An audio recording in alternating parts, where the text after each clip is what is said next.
or lovely with lard, and I am here at Sobre Mesa Farm in our kitchen, and today I am going to be making one of my childhood favorites.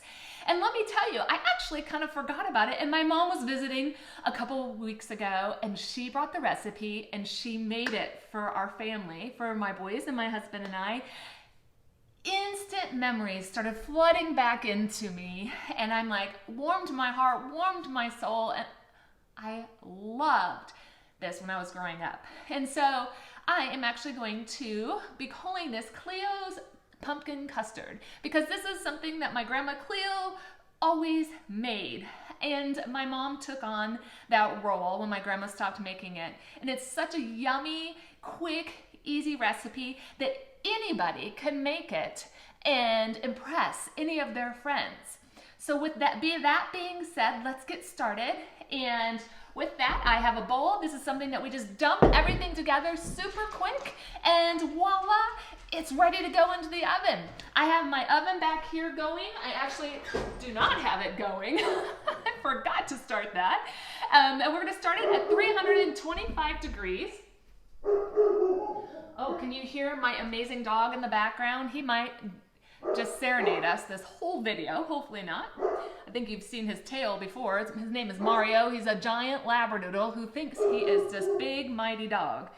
All right, so in my bowl, I am going to be adding 2 cups of pureed butternut squash. Now this butternut squash actually came from Iowa that my mom grew, and I had some left over that my son and we actually love to bake it and then scrape it out of its skin, and we eat that for breakfast. We love it for breakfast. I know that's weird. That's just how we roll though. My son and I just think that that's probably one of the best breakfasts there is.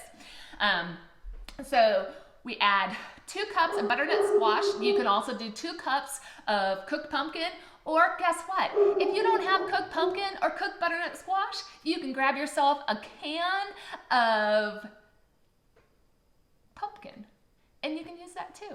It's okay. It's totally okay. Not everybody always has cooked butternut squash lying around or cooked pumpkin, so that's okay. So in my bowl goes 2 cups of my butternut squash. I'm going to be adding a 1/2 cup of sugar. Now here's the deal. I have never used honey in this recipe before, so you probably could use honey. I'm not sure. You could experiment with it, but I've always just used sugar. I'm going to do a 1/2 cup of sugar into my bowl, a pinch of salt.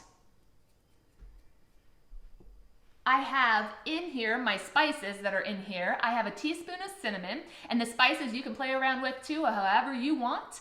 I have a teaspoon of cinnamon, I have a teaspoon of ground ginger, an 1/8 a teaspoon of cloves, and an 1/8 a teaspoon of allspice. All in here. I'm gonna give that a dump into my bowl as well. 2 eggs.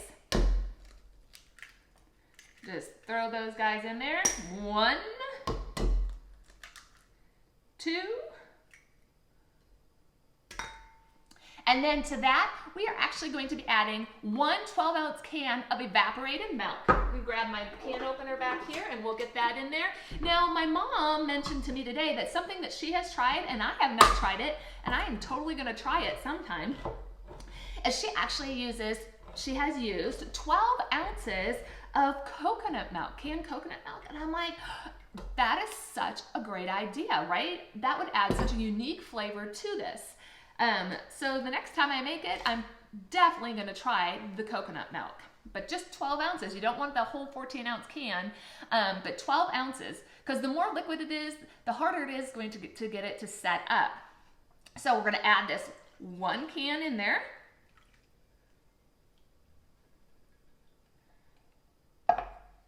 And that's all the ingredients that go in here. Now I'm gonna come back here, I'm gonna take my bowl and I'm gonna come back here with my immersion blender, and I'm gonna zip, zip, zip really quick, and then we will put them into our custard dishes.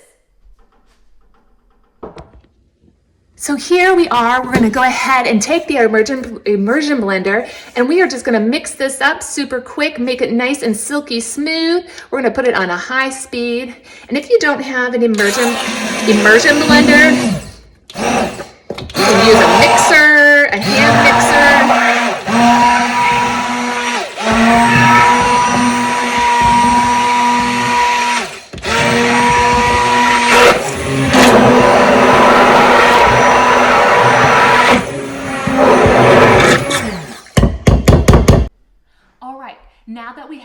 blended together. We're getting ready to put them into our custard cups and then getting ready to shoot it there into that amazing chamber oven that I have back here. Now, I will tell you that this is a little bit liquidy, a little runny, and that's okay. That you want it like that. All right, so we're gonna be putting them into these amazing little custard dishes that my husband and I actually found at a little antique store in Hartley, Iowa, where I'm from. And look how cute these are. I mean, come on now, we love antiques, my husband and I.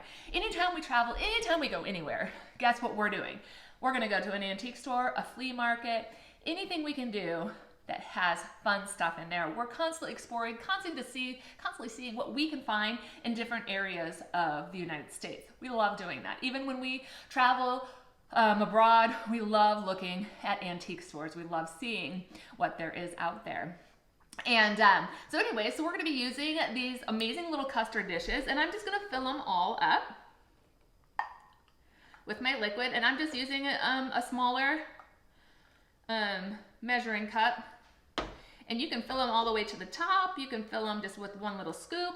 It's kind of up to you on how full you want them, how many people you're gonna be serving. Now, while I'm doing this, let's talk shop, shall we? I was talking with my husband the other day, my lovely husband Ty. So years ago, I used to love watching the Food Network because the Food Network used to have on amazing shows of amazing chefs that would teach you how to cook something maybe you're not sure how to cook, or maybe you know how to cook it but you need some reminders, or seeing someone cook it reminds you like, hey, ooh, that sounds so good, I'm totally gonna make that. We don't hardly ever watch TV and we don't have cable, but with COVID and with the election, we decided to get cable. And I have to tell you how disappointed I am.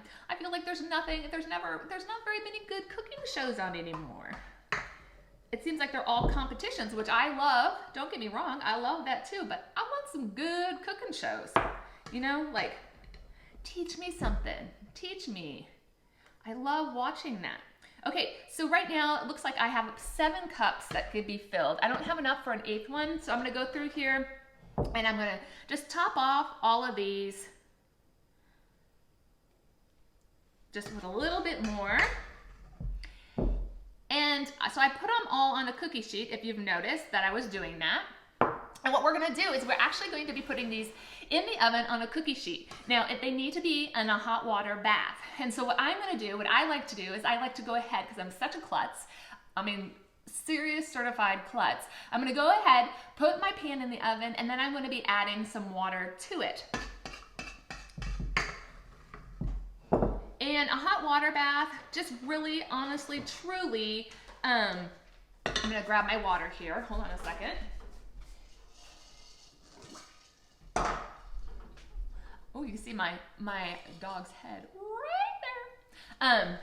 A hot water bath is really good for custards because it prevents the custard from getting rubbery. And so it's really important that you put water in on this so your custard doesn't end up rubbery.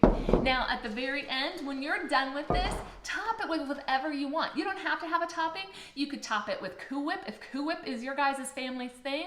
If you love whipped topping, top it with whipped topping.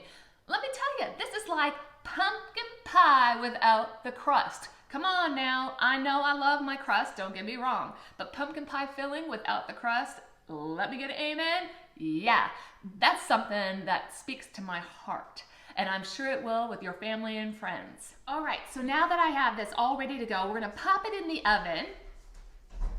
We're gonna pop it in the oven. Like I said earlier, you want your oven to be at about 425 degrees to begin with.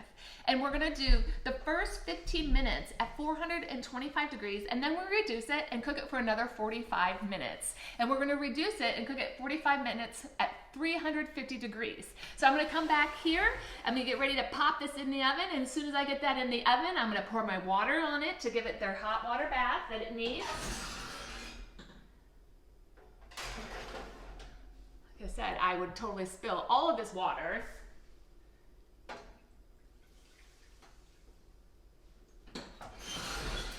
We're gonna shut that door, set our timer for 15 minutes.